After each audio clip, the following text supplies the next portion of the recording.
Hello there, everyone. Thanks again for tuning into Sin's Workshop. I hope you are all having a wonderful day. So today we're going to be discussing King of Fools by Amanda Foody.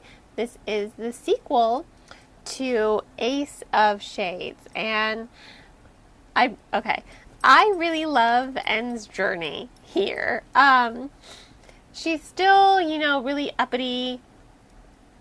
Really much, oh, I'm from, not Sin City, and I'm better than all of you, kind of, but she's entering her villain era, let's just say that. This is the beginning of her villain era, and I'm so here for it. I can't wait to read the third book.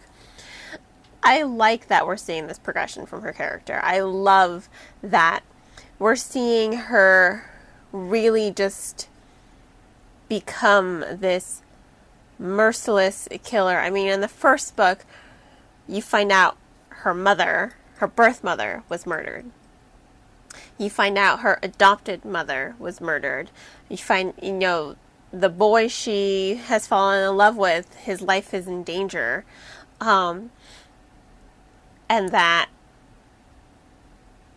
there's a target on her back.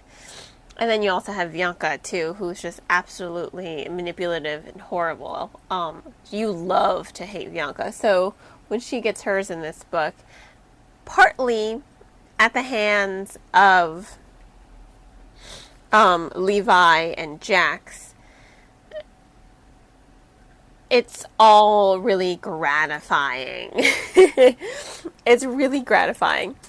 And I will say this as well, there's a lot of character development. It's not just for En. I mean, she's only one perspective in this book, but now instead of just going back and forth between En and Levi, you're going between En, Levi, and Jax. And Jax, sorry. And Jack, he is mentioned in the first book. He's pretty much Levi's best friend. They are like brothers. They love each other so dearly that they will do whatever they can to protect one another. But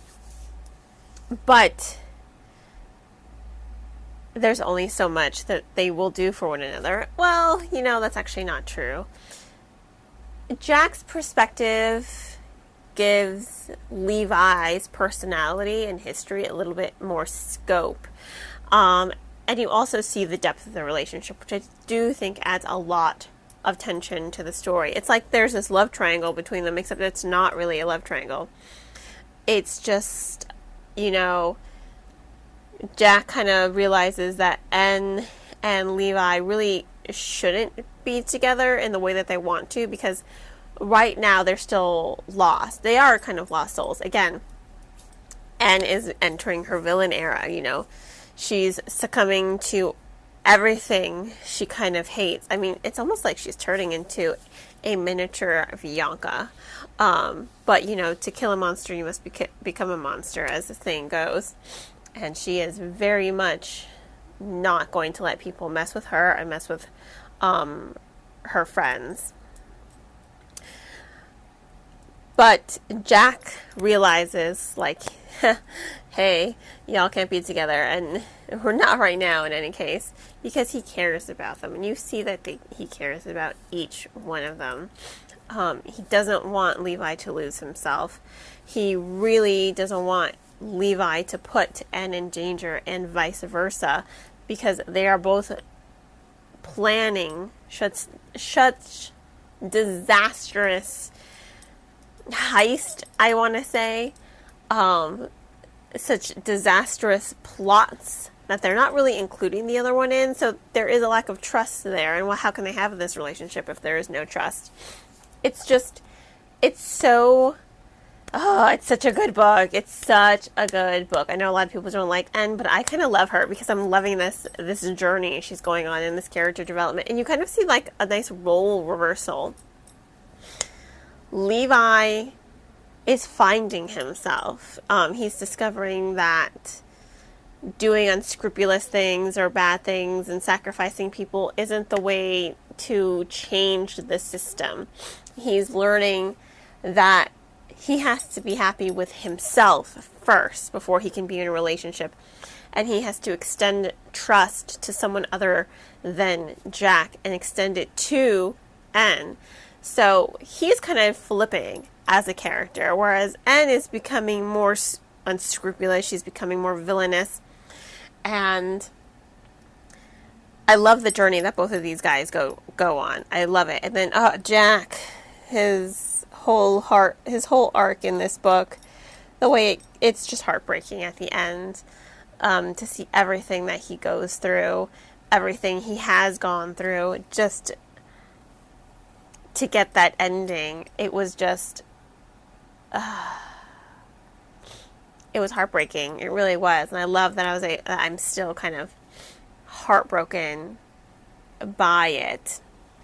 And I also love, this friend group that has formed, especially between the two girls, and they're just like, we hate you. I mean, in the first book, they both pretty much tried to kill N, and then they're just like, no, we're going to be besties. We worry about you. We love you. And it's so cute to see that journey from, we want to kill you, to, don't you mess with our girl, or we're going to kill you. I mean, I loved that, but I don't know, in a third book, I don't know if they are still going to be there for her. I don't know. The way it ended, I'm like, oh my God, N is going to become the villain here. She's already on this path. I can see it. Is she going to redeem herself, or are her family, this newfound family she's formed, are they going to have to take her down? I'm really kind of captivated by that whole situation and the whole journey these characters have gone through in this Sin City. Honestly, I really do love it. I love it. I'm here for it. I can't wait to read the third book, Queen of Volts. I need to see how this ends.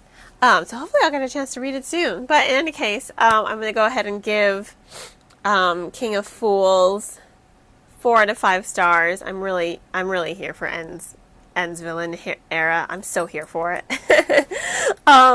Anyway, thank you all once again for tuning into this review.